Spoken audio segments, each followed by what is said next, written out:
أنا يدكدي هوشيدي ومال في عمي نمر رسالة إلى أيضا كيسة حرونتي لغوشة قين لها وان باللون اسمه هذه هذا وضنا غلب كي دكدو بقول كي وبقول وقدية هاي بقول كي أفرتني الشان إنك بدن وعيت الله بيو عيدن كي أمني بسوقي توبر مع الصعدة هدير إن شاء الله هنا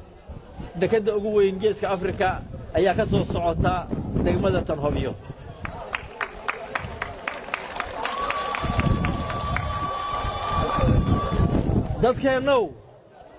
dadkeen reer galmudugow haddaad isku darsataan kartidaan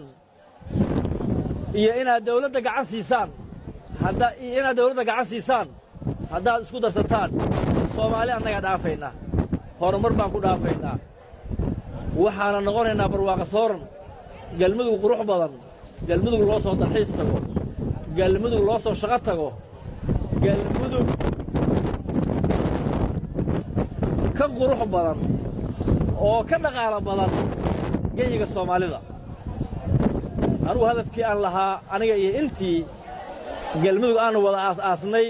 waan gaarnay alxamdulillah aad iyo aad baad u mahadsantihiin